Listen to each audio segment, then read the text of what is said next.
E2 Power said, when it comes to lifting for hypertrophy, far from peaking, what do you think about lifts that utilize the stretch reflex or not? Example, squat versus pin squat, RDL versus deadlift stretch reflex in general.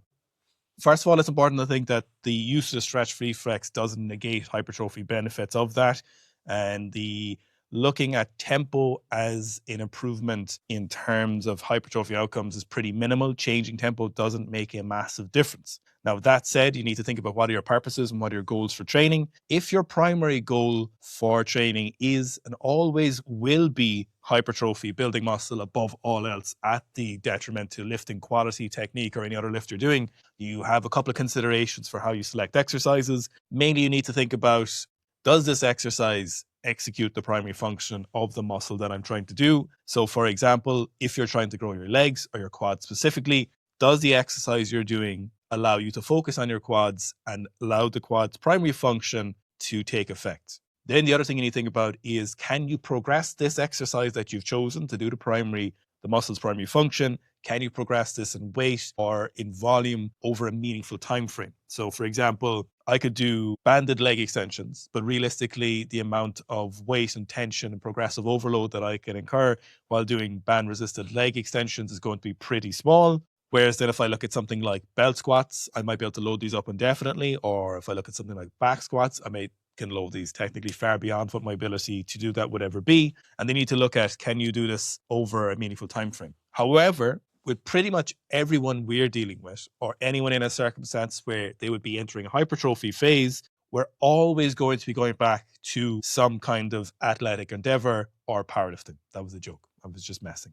So any kind of sport specific activity. So we might be going back to weightlifting, we might go back to powerlifting, we might be going swimming, playing rugby, soccer. People are always going to be going back to these. In the intermediate phase, they're going to be going from this hypertrophy focused phase into a strength specific phase, and they'll peak the strength numbers for that, usually in their off season.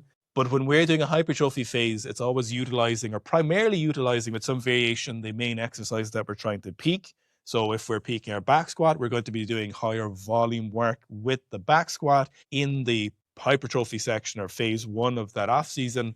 And then we're going to move into the more specific activity of going for a heavy single on the back squat.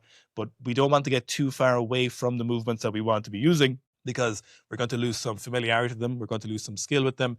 And then it's not going to flow as smoothly from the high volume phase into the peaking phase that you want to do. So I get what you're asking, but tempo doesn't really have a major direct effect on hypertrophy outcomes. Having a huge emphasis on the eccentric or the concentric, as long as you have both a concentric and an eccentric, you're going to maximize your outcomes. Tempo doesn't really make a big difference in the purest sense of the word, other than there's probably a few variables that's worth considering. For example, if we're trying to do a larger multi-joint lift and we're focusing on our quads, so we're doing our back squats, if you have a slower tempo, you're probably going to have a better quality technique, and you're probably going to keep more of the focus on your quads. Whereas if you try and do the lift faster, you might hinge a little bit more, you might shift a little bit more load to your glutes, for example, or your lower back, and good morning the lift a little bit slightly further. So any of the benefits from a tempo are trying to minimize the stretch reflex is purely coming from a better quality technique in most scenarios when it comes to hypertrophy.